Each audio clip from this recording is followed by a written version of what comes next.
Hi student, at scholarship Hindi subject आज हम लोग देखने वाले हैं। ठीक है, जिसमें टॉपिक है घटक जो है हमारा आकलन है, उपघटक है सुसंगत वाक्यों का परिच्छेद।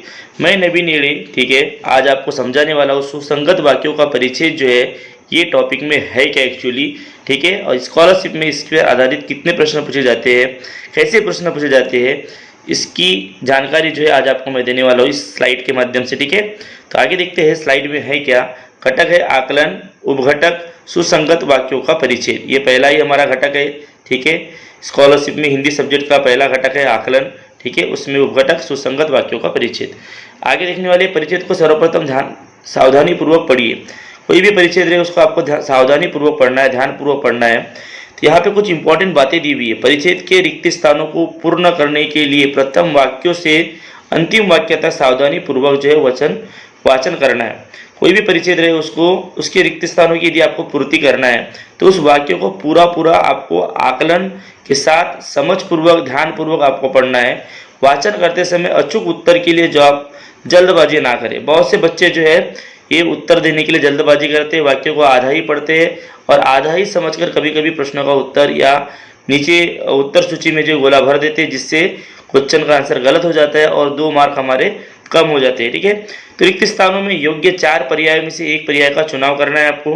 उसके बाद अर्थ की दृष्टि से वाक्य किसी प्रसंग घटना से जुड़े होते हैं। यहाँ पे क्या होता है कि जो भी वाक्य है वो किसी अर्थ के आधार पर जो है ये वाक्य जो किसी भी घटना से या प्रसंग से या किसी एक टॉपिक से जुड़े हुए होते हैं। प्रश्न में कम से कम 3 वाक्यों के परिच्छेद दिए जाते हैं, मतलब 3 वाक्य यहाँ पर जो है दिए जाएंगे इस परिच्छेद के अंदर में। अब देखते हैं नमूना प्रश्न, किस प्रकार के प्रश्न जो इस टॉपिक पर आधारित पूछे जाएंगे आपको स्कॉलरशिप में। ठीक है, नमूना प्रश्न परिच्छेद पहला। परिच्छेद क्रमांक 1 से परिच्छेद क्रमांक 3 के लिए सूचना है। रिक्त स्थानों पर योग्य पर्याय चुनकर सुसंगत वाक्यों में परिच्छेद तैयार करो। नदियाँ प्रकृति के रिक्त स्थान है। आप सबको पता होना चाहिए कि नदियाँ प्रकृति की क्या है, तो आप सबको पता होना चाहिए कि नदियाँ प्रकृति की देन है। ठीक है, ये आंसर आएगा।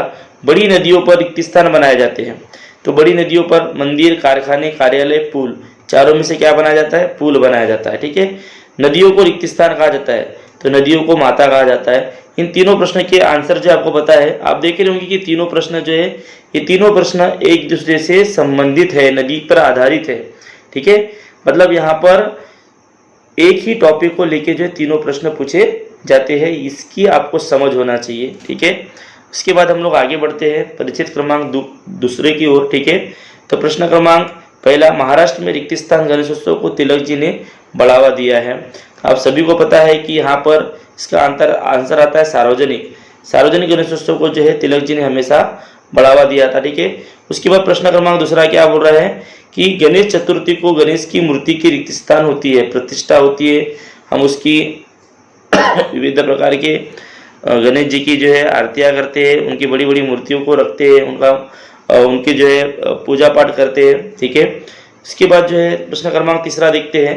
गणेश की मूर्ति के आसपास रिक्त स्थान सजावट की जाती है, तो गणेश की मूर्ति के आसपास जो है सुंदर सजावट की जाती है। ठीक है, इस प्रकार से तीनों प्रश्न के उत्तर हमने यहाँ पे समझ लिए। तो परिच्छेद क्रमांक 2 है ये। परिच्छेद क्रमांक 2 पर यहाँ पर गणेश उत्सव से संबंधित जो है तीनों भी प्रश्न पूछे गए थे। इसी प्रकार से आपको स्कॉलरशिप के एग्जाम में जो है प्रश्न पूछे जाएंगे, किसी एक ही टॉपिक पर आधारित भी प्रश्न होंगे। ठीक है, इस प्रकार से आपको समझपूर्वक पूर्ण वाक्यों को समझकर इसके उत्तर देना है, अचूक उत्तर देना है, जिससे आप स्कॉलरशिप में अच्छे से अच्छे मार्क कवर कर सकते हो। ठीक है, और कभी भी आप कोई भी वाक्य पढ़ते हो समझपूर्वक आकलन के साथ आपको पढ़ना है, ताकि आपका उत्तर जो है वो अचूक हो, सही हो, जिससे आपको अच्छे से अच्छे मार्क मिले और आप स्कॉलरशिप में सक्सेस हो जाओ। ठीक है, तो थैंक यू वेरी मच कि